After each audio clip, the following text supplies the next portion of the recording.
Welcome in, everybody, whether you're on the East Coast, West Coast, or around the world. This is Coast to Coast. And, of course, we got the full complement of co-hosts today.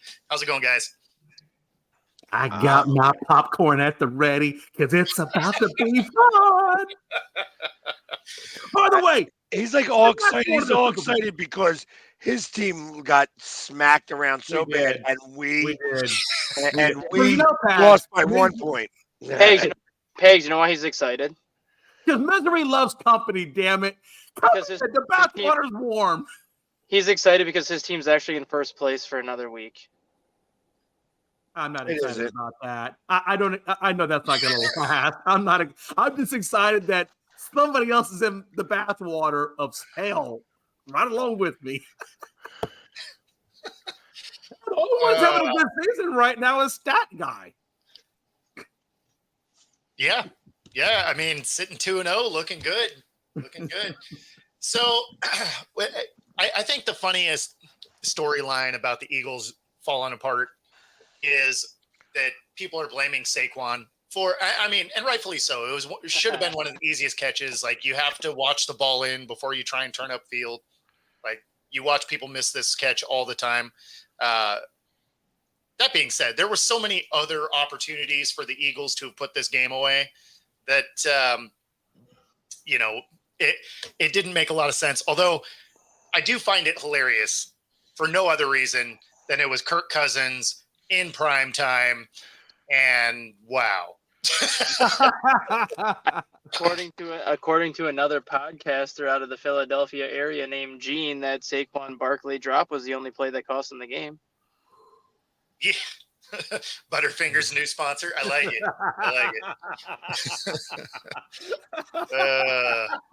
How's it going, Wayne?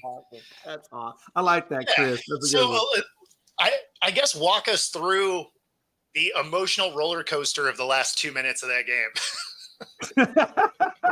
Since you were there. Me? Yeah. Okay. I imagine that crowd was crazy in the last 2 minutes. Well, first off, I mean, all right, you run the ball, okay. You run the ball second time, okay. They timeout. On the third down play, the fact that they threw the ball, I wasn't as upset about because that play was wide open. And he probably would have scored a touchdown there. Oh, no question. Certainly got the first, no matter what. Right. Oh, absolutely. Exactly. And first down ends the game. No question. Yeah. Mm-hmm. So you got to kick the field goal. And I'm like, I was questionable on that as well. I'm like, do you really want to kick a field goal here? Or do you want to have them go 97 yards? Like, that's kind of where I was thinking. At that point, I'm like, this is going to be an issue. I think it's going to be a problem. I think that they're going to walk right down the field. I've seen it too often. I mean, right now, the Eagles have lost in the last 2 seasons 4 games in the final 2 minutes of a game. Yeah. And that leads the NFL. Yeah. Yeah, I mean, as a player, as a defensive player at that, I hated and always will hate prevent defense. Use the defense that you absolutely. Absolutely. I mean, how well did that work out for Atlanta versus Tom Brady? Well, the biggest thing is you're allowing an offense to now get rhythm, right? Yeah. Like, these guys are paid for a reason, right? Mm-hmm. So if they get into a rhythm, you're not just going to be able to dial up your defense again. Like that, it just doesn't work like that. Football is absolutely a rhythm-based sport. So if you just start playing cupcake defense and giving up all the yards, yeah, they're going to take those plays. So, and that's the thing. The issue I had with what Gene was commenting on the post was he was putting all the eggs into that one basket. But they lost that game on multiple fronts. The 2 main fronts, obviously, the Saquon drop was a huge drop. But they lost it when they stopped pressuring Kirk Cousins. When they stopped blitzing and going to soft zone coverages, that's where they lost the game. Not Saquon. It's that damn defense that lost it for them and put the pressure on to Saquon. Come on, man. For me, it's like the prevent in general is dumb because, one, you have a defense that you're obviously leading, otherwise you wouldn't be playing. Right. Absolutely. But at the same time, you're like, okay, well, you don't want to give up the play. Well, you know what you haven't done all day is give up the big play. So just keep playing fundamental, good defense. Mm-hmm. And if they beat you over the top, then great. You probably have more time anyway.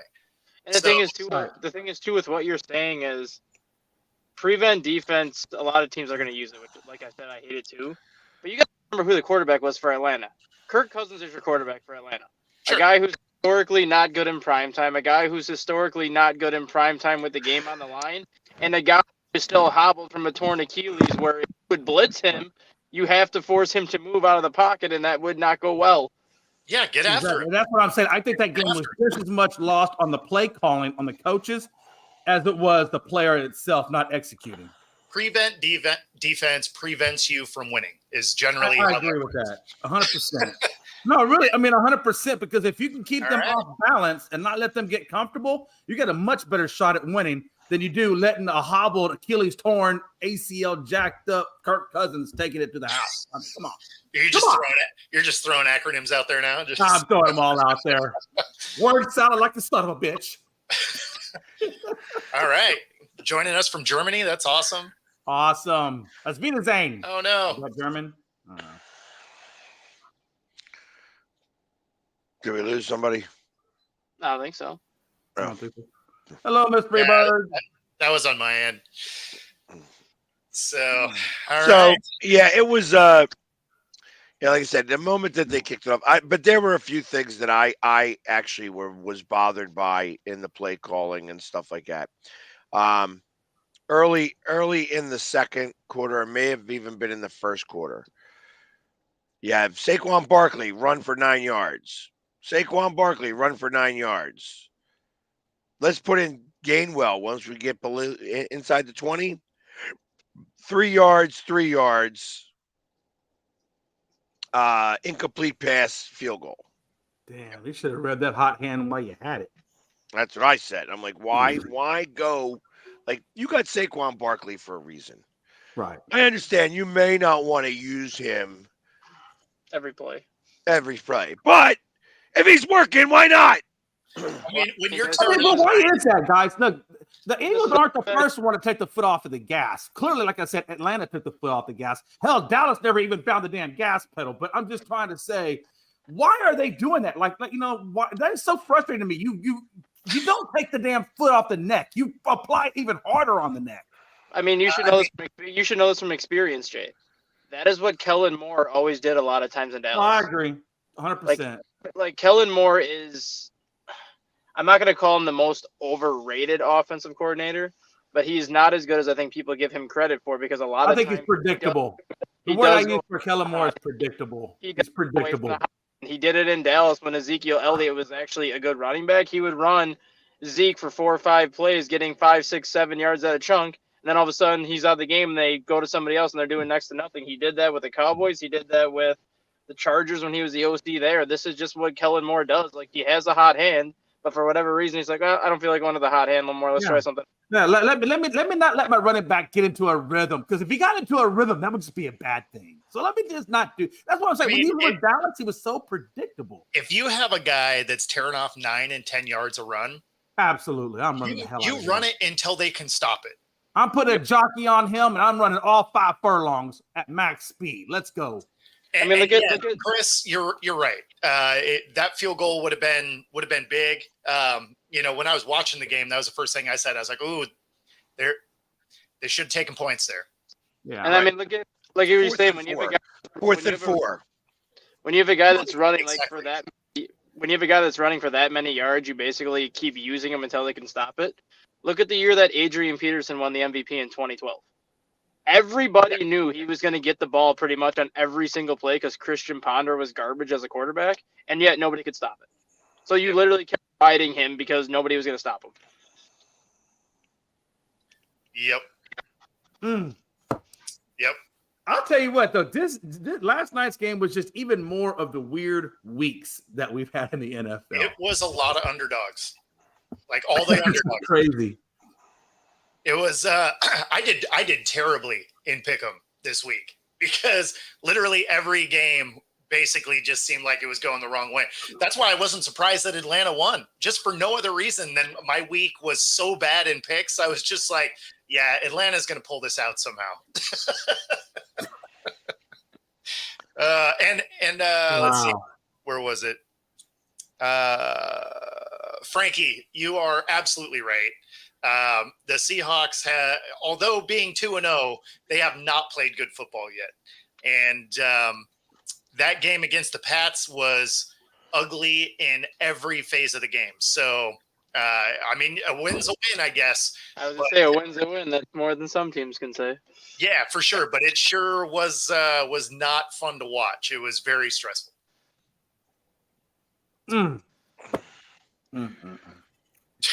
Exactly. This right here, I'm with Rob. Like, what is up with this week? Oh, yeah. I got to imagine a lot of people lost a lot of money over this. This is a preseason. It's still preseason. That's the problem. It's still preseason week. And unless you bet the unders, like if you bet the dogs, you made some cash. Yeah, especially all these long shots. Could you imagine literally how much money you could have made had you bet every long shot? I mean, it's insane. Yeah, like you could have done an underdog 5-leg parlay and nailed it. Oh, absolutely. Absolutely. And look like a genius with a big wad of cash in your pocket coming out of it. Pretty much. Yeah, so this was funny because they actually picked all the dogs. And so Mom outbeat the son. Oh, they got to be alive. I love No. They took first place for the week. Oh wow. They went awesome. They went from last place last week to I think they're going to end up sitting like third in the championship so far. It's only week 2. So we'll see what happens. But it was hilarious because when I saw the picks come through, once they went live, I was like, man, they picked every dog. Like it's either going to work or it's not.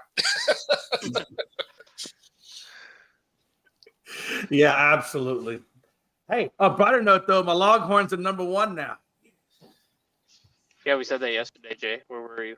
No, I know. No. I just wanted to reiterate that. Now it was Modelo's. Modelo's erased yesterday. I mean, well, his TV was buffering. There might have been a 1 or 2 or a small batch here or there. I don't know, but it was a lot of fun yesterday. Yesterday was a lot of fun, a lot of celebrating. Your TV was buffering in the background yesterday, so maybe that's the whole day. Yeah, it was. What am I gonna do? It's the damn internet. So we should chat about this Giants team that somehow found a way to score 3 touchdowns, not give up a touchdown, and still lose. Impressive. And, they gave Washington 7 field goals, which is tied for second all time. So that's impressive in its own way. But, yeah, man, talk about a Giants team that is hot trash. That almost sounds like a predicted sarcastic stat line for something that would happen, only it actually happened. They didn't have a kicker on Sunday. That's the only reason why they went for 2 every single play. Yeah. Damn. Yep. You couldn't go out to one of these soccer facilities and grab you a soccer goal kicker or something and stick him in there? The kicker got hurt in the game. Yeah. Now, it does seem like you'd have accidentally at least got one of them. Yeah. Hell, can't the punter do something? Hell, stick his ass out there. Shoot. I think the kicker got hurt. The kicker got hurt, I think, on the opening kickoff, actually. Oh, wow. Did he pull like a hamstring or something? I don't know if it was a hamstring, but when they showed the replay, when he kicked, he hit the ground first. Ooh. So it ended up being like a really short kick. So I'm guessing he probably hurt a knee or an ankle by basically drilling the ground before he got the football. Sweet. Damn. Well, it is what it is. I mean, New York's had some terrible luck for a while now. I mean, Washington's field isn't always a great field either. So, I mean, it's Yeah, well, to get hurt. I mean, I might have to rewatch it again, but who knows? Maybe the kicker slipped running up to the ball, and then that's what forced him to hit the ground. I mean, it definitely could be. If he hit the ground first, I'm sure he jacked his knee up a little bit. Pags, you look like you need a nap, man. I tell you, I'm fighting it today. Yesterday was a really long day. I started my day obviously at 5:30 in the morning. I got home at 1:30 in the morning, and it was just a long day. It's like I I took probably every bit of about 2,500 pictures. Wow. That's and crazy. literally answered the same question over and over and over and over again. And I'm not to say that I didn't like answering the same question over and over again, because everybody's asking me, how was Brazil? Yeah, of course. So like literally that was the same question Great. over. Brazil was great. Next question, please. Yeah. Well, that was exactly it. I was just like, I'm like, yeah, it was amazing. It was awesome. I had a great time. Everything they said was bullshit. Yeah. Yeah, and then but I'm fighting it today. Today I'm fighting it. Yeah. No, Yeah, that makes sense. So no, sorry. I apologize to all the people out there that are expecting me to be nice and chipper. That's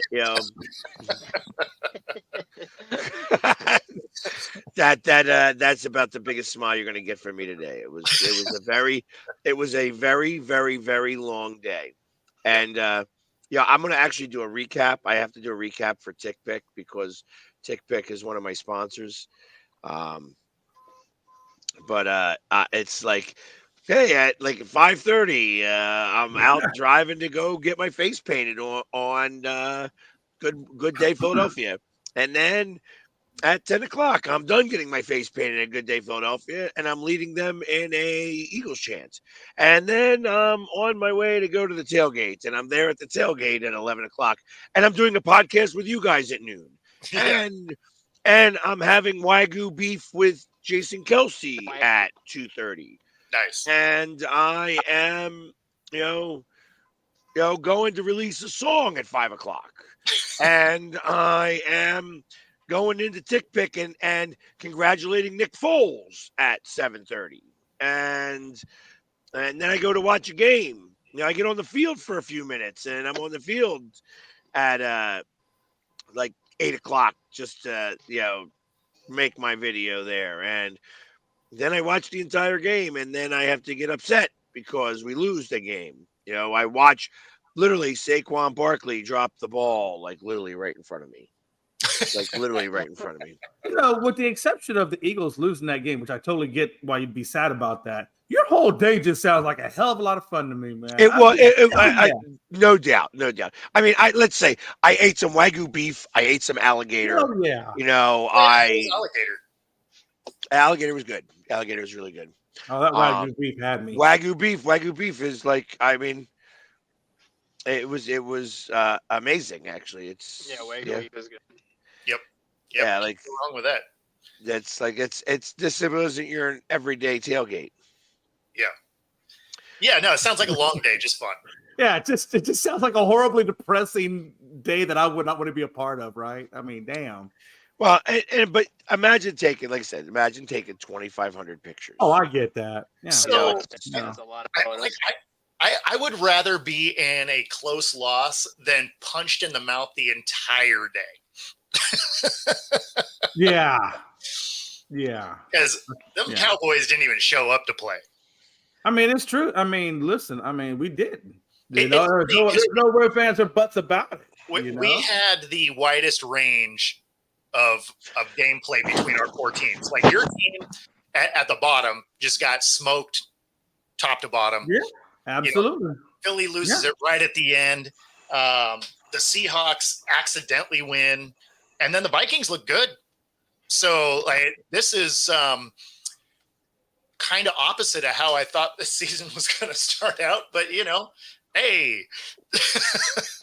Yeah. No, you're right. But I think you said it yesterday rather than head, and I think Pags already kind of hit it as well, as the fact that when you're not starting your starters during the preseason, this is, I guess, their preseason. So, and that's hopefully they knock out some of the rust over there in the play calling department of the Philadelphia Eagles. Yeah, well, so I don't think this will be a thing. I don't think you guys end up 1-3. It's possible. Hard to say that right now, because as of right now, the NFC South, other than Carolina, is looking pretty strong. Yeah, still early. Because, of course. It's definitely still early. The South is one of those divisions that actually started all their starters. Yeah. Well, you think about that. Between New Orleans, between their first two games, had gone 12 continuous or 13 or 14 drives where they scored.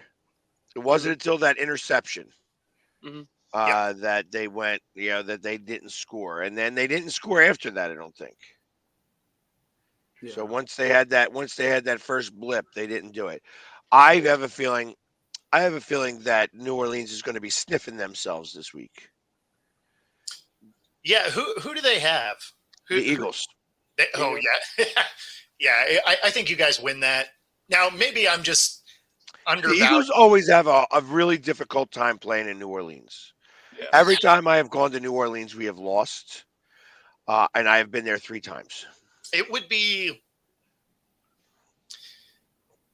I'd have to rethink my position on the Saints if they pull that win out, because all of a sudden, especially if they decidedly win, right? Like if that offense looks anything like it has the first couple weeks, right? Then all of a sudden it's like, okay, maybe I was undervaluing that team a little bit. Yeah. I'm at the same kind of thing with the Vikings right now too, where if they can find a way to beat Houston at home this week to get to 3-0, then we're like, oh, maybe they do got something here. Now, let's be for real.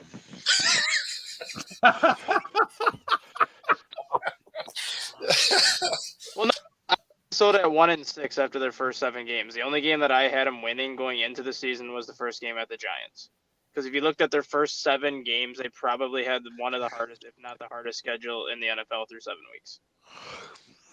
And with all the changes they made defensively, I figured it would take them probably 3, 4, 5 weeks to kind of get all the kinks worked out defensively. So I had them starting slow and finishing strong to get to maybe like 7-10. But now they're sitting at 2-0. If they can get to 3-0 by beating Houston, I'm looking at that team a lot differently heading into where I thought they were going to be positioned initially. Yeah. Yeah. And let's be honest. Look, you guys are playing the Saints. I understand you're going to say, well, no, they shouldn't. But I think this is a season of unexpected things. And I would not be surprised if you guys lose to the Saints. It would not surprise me one bit. Not to say that you're not a good team, but you struggled last year. You have lost consecutive games last year. This year, you're off to a shaky start. Now, granted, you did make a good point about it being preseasonal games, but it's not affecting the Saints like that. Their guys are all clicking on all cylinders, so I don't think it's going to be this cakewalk you think you're going to get going in New Orleans. The Saints did start their guys during the preseason. I understand all that, but I don't think it's going to be this cakewalk, this automatic win that you guys are going in. I think you're going to play. I think it's going to be a struggle, and I think you could lose that game. Well, of course you can. Who are we talking about? He's talking about the Saints. Did you not listen to what the fuck I said? I said the Eagles have a hard time playing in New Orleans. Every time I go down there, we lose. No, but so I'm not giving us a win. You were like, oh yeah, we probably could get that man. And I think I didn't say. Did you listen? Let's roll back the tape. I said none of this. No such thing. No such thing. You see how I did that? Like Taylor goat me in the chat. I just go to Pags right into that. See how that works? It's so easy to do. No, he never said Philly was going to win. He said Philly. He would not be surprised if Philly lost because of how much they struggle in New Orleans. Right. Yeah, I was the only one that said that I might be undervaluing the Saints, yeah. and it's because of last year, right? Mm-hmm. Because I liked their roster and they just wildly underperformed, and so it's amazing what a competent OC can do for a team. It is pretty crazy. And the funny thing is, sticking with the South for a minute too. You got Tampa Bay too. Like Tampa Bay has gotten off to a 2-0 start, and they've actually looked really good as well. But the funny thing is, their offensive coordinator last year, Dave Canales, is now the offensive coordinator in Carolina. But yet, Tampa Bay looked better this year offensively without Dave Canales than they did last year. And I have no idea who their OC is this year in Tampa. Yeah, well, since we're talking about the Panthers, see what I did there with that transition? Yeah, no. They're benching Bryce, so that's hilarious. Yeah. It's not surprising because I said this a couple weeks ago that I would have went with Dalton, just because this team is such a dumpster fire right now. Bryce Young is broken, like he is physically and mentally broken. He's early Arnold. Well, no, I wouldn't even say that. Like, if you saw his press conference after he found out that he got benched yesterday, he's broken. Like, he literally looks like someone that doesn't even want to play football anymore. Do you think had Bryce Young gone to a team other than the Panthers that he would have had a lot more success than what he's doing? I mean, obviously, I know the Panthers are a terrible organization right now, but I'm not going to say he would have had a lot more success because being 5'10 doesn't help his cause either, because he's not like Kyler Murray who scrambles around so much to kind of make it easier for him to throw. Like, Murray's like 5'7", 5'8", and he has to run around to kind of get like that clear lane to throw. Bryce Young is only 5'10". He can scramble if you need him to, but he's not one of those passers that runs around and find a lane to throw. Like, he'll stand behind the offensive line, and when you're 6, 7, 8 inches smaller than some of your offensive linemen, that's a good point. Yeah, time seeing open receivers. That's why, like, even if he went to Houston or whoever else would have drafted him, yes, he may have had a little bit more success because he would have had more weapons to work with. But that lack of size is still ultimately what I think is going to hurt him, just because he's not a typical short quarterback that has to use his mobility to create an open passing lane like Russell Wilson did too at early stages of his career. I mean, the biggest thing is he's just his offensive line is so bad that he's running for his life immediately. I mean, I don't know a whole lot of quarterbacks that are going to do anything good when you are snap run. Oh, absolutely. And that's what I say. Like, when Drew Brees came in with San Diego with the Chargers, he had a rough go of it up until the point where he changed to a different location, got up underneath New Orleans, and then he flourished. And I'm wondering if the same thing could be said for Bryce Young. If he went to a different location, could he then flourish and then go on to have a good career? Brees wasn't that bad there. He got hurt. Yeah.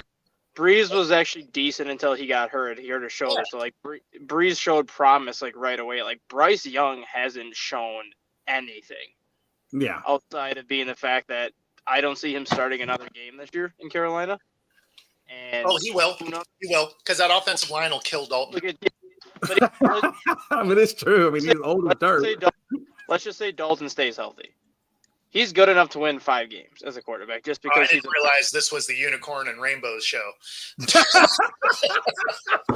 Because you can't say that he's going to get hurt, because until he gets hurt, you can't say that he will. And when he's got opportunities to start, even when he filled in for Chicago a couple of years ago, he got Chicago 3 of their 4 wins the year that he was a core starter. The only other win. I mean, I don't discount that at all. I was legitimately worried when Seattle played them last year because Bryce Young got hurt the week before, and I was like, oh man, Dalton's going to come in and wreck our day. Right. And didn't he play pretty well against you too? He did. Yeah. Dalton, he's competent. Like he can go win games. So do I think they'll be better with Dalton than Bryce? Absolutely. Yeah. Do I think they're doing anything? No. No, I don't think they're doing anything either, but I'm not going to be surprised if Young doesn't see the field again this year unless Dalton gets hurt. Because even if they lose, let's just say they go 2-15, which I think they will because their team is just terrible. But if they're competitive in most of these games as opposed to what they look like now, you have no reason to bench Andy Dalton because he's keeping you competitive. Even if you don't win games because you don't have a lot of talent around him, if he's keeping you in games, there's no reason to go back to Bryce Young. Like, let him sit. Let him learn behind Andy Dalton, because that's the one big issue he's had. He hasn't had that veteran where he could sit behind and learn from, because he came in as a starter from day one. Now he's got a chance on a really bad team with not very good intangibles. And the thing about it is, with the exception of C.J. Stroud, Ohio has never really been good at developing quarterbacks or putting good quarterbacks out there. And I think we're starting to see kind of the same thing with Bama, right? I mean, Bama's had a really hard time putting good NFL quarterbacks out. Yes and no, depending on, I guess, because and that's the you can say Tua, right? But Tua just has so many damn injuries that it almost negates it. We just got to take Jay today, I guess. Agree with Jay on that, because that's the one thing up until CJ Stroud that I said the biggest flaw when it comes to Alabama and Ohio State quarterbacks, where 90% of them have not panned out when they've gotten to the NFL. Ohio State and Alabama always has the best offensive lines. They always have the best skilled possession players across the board. So when they go to the Ohio State or Alabama, they have the best of the best at every single position possible. Then they go to the NFL. You're not going to have the best of the best offensive line in front of you. You're not going to have the best skill players in front of you. You're not going to have the same kind of outlets that you had in college. You have to figure out how to be successful. And 9 out of 10 times, Ohio State quarterbacks and Alabama quarterbacks have not been able to figure it out at the NFL. Yeah. And with that, this show brought to you in part by True Fusion Gym, right here in the Pacific Northwest. Hit the QR code on the screen for a free 5-day pass. Pilates, bootcamp, yoga, bar, hot rooms. Find your edge at True Fusion Gym. All right. Seemed like a good way to, move along.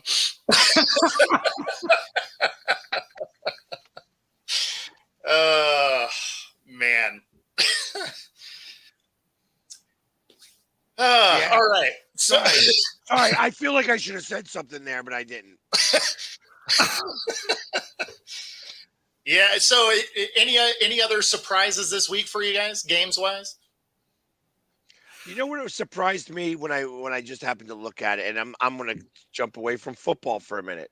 Okay. That Seattle out of nowhere had won 8 of 11. And of course that was the same time that Houston started to win some games. Now I didn't see what happened yesterday, but I saw that Houston got their asses handed to them. Did Seattle win? I thought we did. So you guys are back down to like 2 games. I think they have 2 out of the wild card and 2 out of the division. Are we? I thought we're still 4. Well, are you 4 out of the division? Yeah. And you're only 2 out of the wild card because you were 2.5 heading into last night, and then the team ahead of you did not play last night. So I believe you're only 2 out of that final wild card spot right now. Oh, okay. Yeah, no, we're still decidedly behind in our division. But, yeah, because Houston was winning some games too, but yeah. I think Houston is ready for the big bed shit. I just find it funny. I find it funny how everybody said the AL Central was supposed to be, quote unquote, the weakest and worst division in baseball this year. And right now they have 3 of their 5 teams currently in the playoffs, and Detroit is only 2 games out of that final wild card spot too. So they could ultimately end up with 4 teams in the playoffs. Yeah. So Detroit is a game and a half out. Seattle's 2 out. Yep. And then the Twins and the Royals are also like the final 2 wild card spots. So a division that was supposed to be terrible could ultimately have 4 playoff teams in there at 3. Absolutely. Yeah, in all honesty, I mean, with Houston, they're just so up and down right now, and honestly, more down than they are up. So yeah, I mean, I honestly said I really do believe the Yankees and the Guardians are the two best teams right now on that side of the ball, and I would not be surprised if that's your showdown. Well, I mean, that's the thing that was nice is, Mariners actually took a game from the Yankees. That was a huge bonus right there. Right. So, yeah, that was the one surprise I had, was that Seattle's trying to make it, trying to make their run. I guess the other surprise I had, too, sticking with baseball, and I know Pags isn't going to like it because the Brewers beat the Phillies last night. But when in the hell did the Brewers have the best run differential in baseball? Where the hell did that come from? Yeah. Like, I knew they were getting close to having the best record in the NL because they're only like 3 games behind the Phillies now with that win, or maybe even 2 games back. But I had no idea they had the best run differential in baseball, ahead of the Dodgers, the Yankees, and everybody.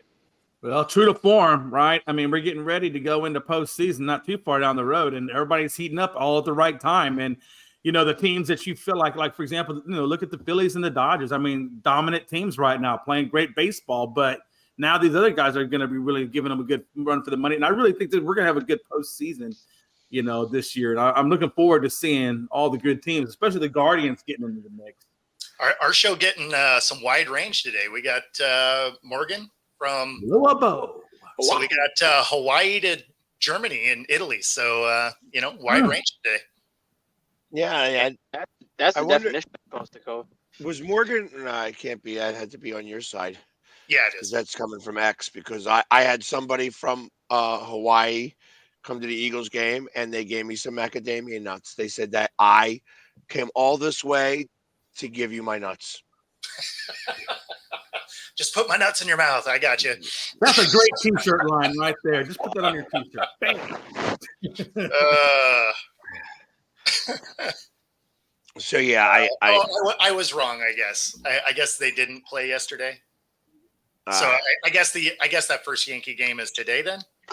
So then I thought they played them yesterday.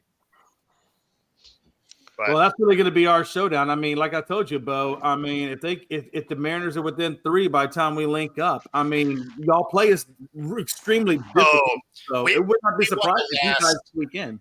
We won the last game of the Rangers. That's what it was. Yeah. So yeah, we got the Yankees starting up tonight. So hopefully, this is ultimately the first time I think I'm going to be upset there's not a game 163 because you have so many potential like scenarios where you could have team tie for that final wild card spot. Scenarios where teams could tie for like the division lead, like the Orioles and Yankees and things like that. They'll have that stupid 1-game playoff. They're not doing that anymore. There's no tiebreakers anymore. Now it's just now it's just straight head to head. So if the Orioles and Yankees tie, the Orioles win the division because they won 7-6 against the Yankees. I gotcha. That's why I said this is the first time I'm upset that there's not a 163 or whatever for tiebreakers. Well, no, they have the coin flip. So they do the coin flips here. Yeah, so it's rock, paper, scissors. Let's go. Well, no, because it happened. It happened. I think it was last year or 2 years ago, where it was like, if you were tied, if there was like a 3-way tie, there was a round robin of like, so the Phillies had beaten the one and lost to the other. The one had beaten the one and lost to the other, and it's just like it was like. All 3 had won 1 and lost 1 against the 3 of us. Yeah. It went to a coin flip, and the Phillies won all the coin flips. Yeah, so like the first tiebreaker measure is obviously head to head since you play everybody now. But when it comes to like if you play a team 6 times as opposed to 13, that head to head kind of goes out the window. Then it goes like coin flip and all this other stuff. That's what like there is no. There is none.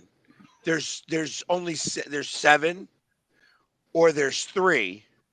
There is not 13 or 13. 13, 7, or 3.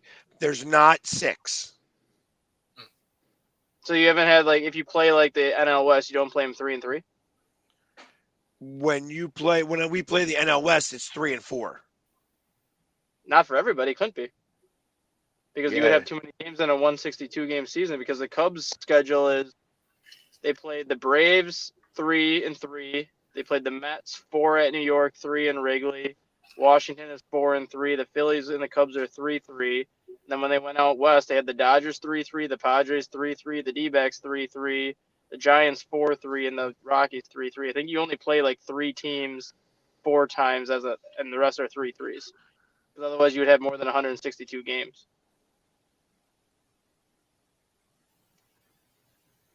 Because you play everybody in your division. You play everybody in your division 13 times, which comes up to 52. You play everybody in the American League 3 times, which is 42 games. So that's 94. Then you play that one American League team 4 times, which comes out to 98. The remaining 64 games have to be scattered across those final 10 teams. So if you play each team 6, that's 60, which means you're only going to have 2 4-game sets mixed in there to get to the 162. All right. I think there's 3 scenarios where it's 3-4. Otherwise, everything else is 3-3 when you play the NL West, NL Central.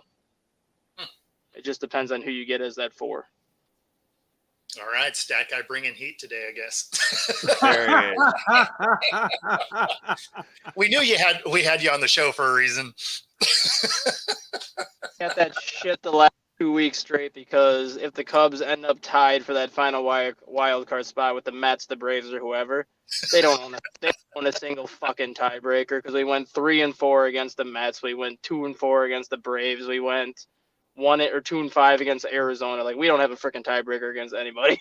I feel like Jay needed the buffering logo above his head again.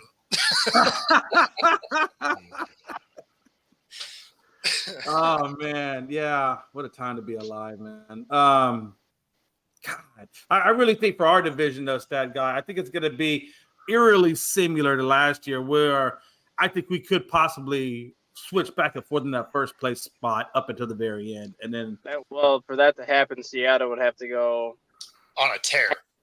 2, and you guys would have to go 6-6 at worst. Your Yeah. final 2. Yeah. Yeah. No, like the M's have to do some work. Because even if Seattle goes 8-4, which is a good winning percentage, it's 666. Then for that to happen, you guys would have to go 4-8. So like it's gonna be hard for Seattle to make up those 4 games. Yeah, I mean their best shot is the wild card at this point. Because even if you play 500 baseball, Jay, which isn't great, at that point Seattle would have to go 11-1 to make up all that ground. No, exactly. Mm-hmm. Yeah, no, there's it would be exceptionally hard to win the division. The only saving grace is 3 of those games are against each other, so I mean that helps. But yeah, I mean you guys have to start playing poorly, and the M's really need to start pretending like they want to play in October. Yeah, absolutely. Agreed. Well, the good news is we did get Tucker back, and I'm hoping, there is speculation that we could get Garcia back right at the playoffs, and hopefully that is something that happens. I don't think it's going to happen, but that would be definitely a boost for our rotation for sure. Well, since we're in the AL West, here's a question for you, because I was actually talking to an Angels fan yesterday who actually just moved here to Wisconsin. How soon do you think it is until Mike Trout wants out of Los Angeles? Yeah. I don't think he ever is going to run out. It was probably already earlier in the year. Well, because even last year, he said he was going to finish out his contract with the Angels. Sure. I'm not going to be surprised if he wants to try to get out this offseason. I mean, he has been a very loyal player to that franchise. Yeah. I'm surprised he actually went out, because he has been so loyal to them through a lot of really rough periods. It would be beneficial for him to do that, but or beneficial to the Angels too, for him being as loyal as he has been. Like, just kind of open the conversations and basically be like, you've been as loyal to us as you've been since you've come into the league. Like, do you want to finish here, or do you want to try to win before you retire? And if that's the case, what's he have left on his contract? I think 5. 5 more years? I think 5 or 6, yeah. Wow. I mean, if he honors his contract, he ain't winning a ring. That's what I'm saying. If I'm the Angels, I do him right and basically kind of bring him in before the season starts and then be like, hey, I understand that you want to be loyal to us, which you've been loyal to us, but we also haven't kind of done you any favors either. Like, if you want to seek out a trade to win, name where you want to go, and we'll see what we can get done. The thing with Mike, though, he's always had this injuries. I wonder if they just made him specifically a DH, almost like a David Ortiz type situation, if that would be better for him on the longevity side. It has to be now. Because of his knees now, I think it has to be. Yeah. I mean, I think he'd be great at the DH spot, right?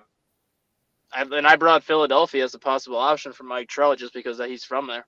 Right. I mean, Kyle Schwarber's your DH, but theoretically speaking, you could put Schwarber in left field a couple of games and use Trout as a DH. You can throw Trout in center field maybe 2 or 3 games a week and use Schwarber as a DH. So, I mean, it would be beneficial to both sides because. I mean, if he's okay with just missing the playoffs some more, he can come to the Mariners. We could use a bat.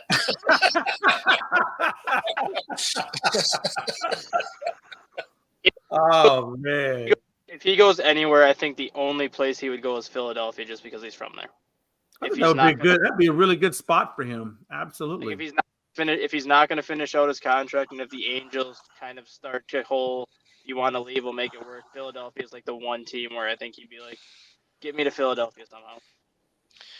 Well, and they're natural trade partners lately. The Angels and the Phillies have been doing a lot of trades. Yeah, and that's why it makes sense for both sides, because even if he goes to Philly, and let's just say he gets hurt 2 or 3 years down the road and he can't finish out his contract, at least he'll be able to retire at home.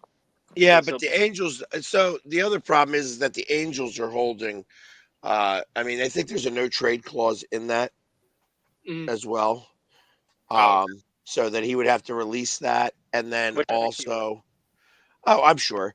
And then also it's like that he's not worth the money that they're giving him, so – I can imagine that they would have to eat some of the contract to trade him. Which that's the other reason too, because basically you have Anthony Rendon on your roster who's missed more games than he's played since you gave him that massive deal, and now you have Mike Trout, who, yes, he's been hurt the last couple of years, but at least when he still plays, he produces. I think they'd be more than happy to eat Mike Trout's contract and get something back for him, and then be stuck with Rendon, because at this point you're not going to get shit for Anthony Rendon. I hear you, but Rendon doesn't want to pitch anymore, right? He doesn't want to hit. He doesn't want to play. Doesn't want to do nothing. He even said at the beginning of the season that baseball is not his top priority in life. Well, then why the fuck are you playing? Yeah. Especially if you want to be good at that level, it has to be your damn priority. You're making the Angels pay you $31 million a year, and you're trying to say that the baseball is not your top priority? Then why the fuck are you playing? Well, that's because baseball contracts are guaranteed, so you don't really have to care that much. Right. Well, I'm just saying, like, at that point, like, Anaheim needs to get involved and be like, if you don't want to be here, then don't. Like, retire, do something. Well, but you're not going to give up the money. You're just going to go through the motions, not put in a lot of effort.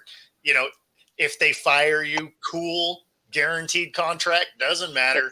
So, you know, that is the downside to guaranteed contracts, right? You see it in baseball, you see it in the NBA, where guys are like, meh, I don't really feel like playing. I'm going to take half the season off. Oh, look at Ben Simmons. Yeah. Oh yeah, absolutely. I'm gonna come in because I have to, so I can get my money. But then I'm gonna say I have a head problem. Yeah. Or a back problem. Yeah. Whatever. Why load manages, or a pulled vagina muscle, one of the two. Wow. Yeah. No, I mean it is the downside to the sports that have fully guaranteed contracts. There's just not enough incentive. You would think the money should be enough incentive, or just loving the sport in general. You would think all that time that Ben Simmons has missed, he'd be a better free throw shooter for all that extra time that you have in the gym. No, but I bet he kills it in Madden and like 2K. But he wins the MVP every year in 2K. No doubt. God, he's like, my video game self is so much better than I am. He plays 2Ks with his buddy in the locker room. God, I'm good at this game. This is why I play. This guy is awesome. This is why while Joel Embiid looks at him, you don't even fucking play, dude. You sit on the bench and do shit. Well, yeah, and there you have it. So.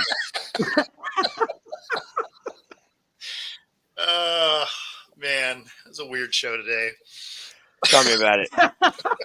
I'm hoping maybe I figured because I'm halfway sleeping through this show, that's the hard part about this. I'm like I can't keep my eyes open.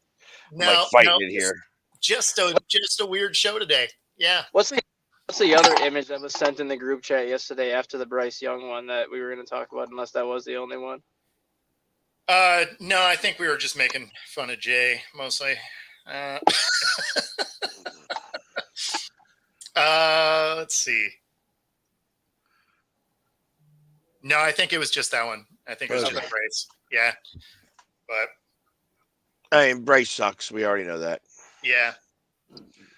So, and do you think he'll actually get another job? No. Yes. Honestly, I don't think he will. Not even as a back. You don't think he gets it as a backup? I bet he does. I bet someone takes a flyer on him as a backup. I mean, if Trey Lance can float around the league. Yeah, absolutely. That's a good one to use right there. Yeah. Trey Lance going to be able to find another job after this year, though, because he's in the final year of his deal. Yeah, but I mean, the point is he was able to. He's only been able to stay healthy one game a year. Like, I would imagine someone will take a flyer on Bryce because of where he was picked. If he was a 7th round selection, probably not. But being first, someone's going to take a flyer on him and be like, you know what? That organization's such a dumpster fire. That's why he's bad. And then they'll bring him in, and they'll either be right or they will be like, oh, wow, no, he's just actually terrible. So in other words, he's going to replace Daniel Jones next year in New York? Oh, man, that would end his career. Straight up, that would end his career.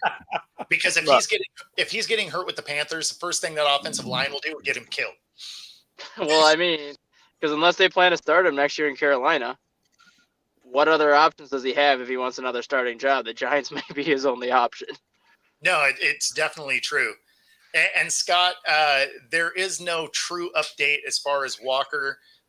He's still listed as questionable. If you're talking about for fantasy, I would not start him. Well, last thing I saw on him was that he could possibly be available.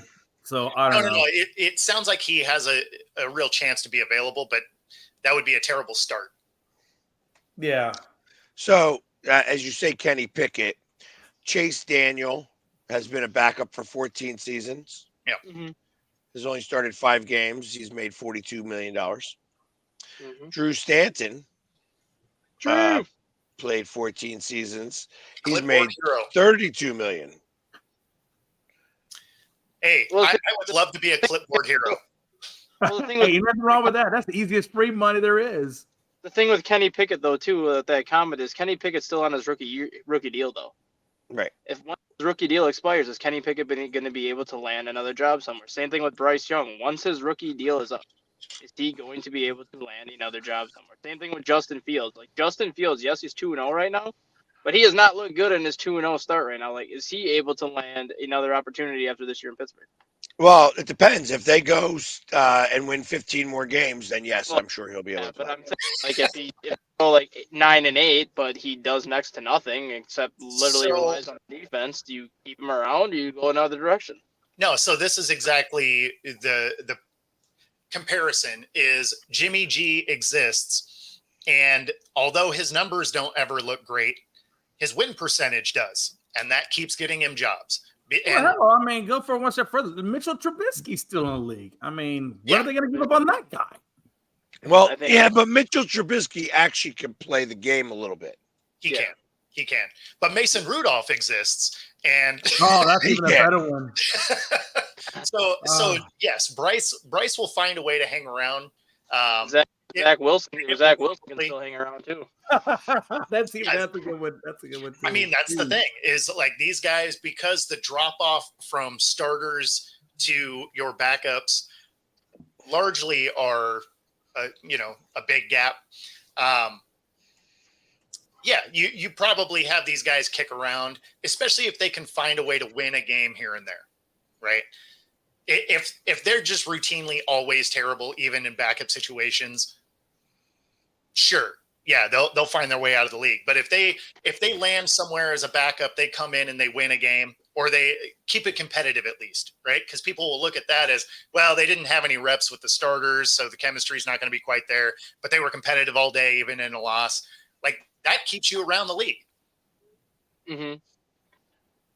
True. I think Bryce Young will get one more chance to start after like this season, whether it's in Carolina or whether it's with the Giants or whatever.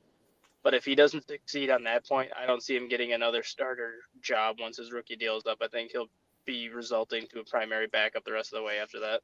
No, well, I think he's a 500. I think he's a 500 quarterback in the UFL. Yeah. Yeah. No, that's probably right. Yeah.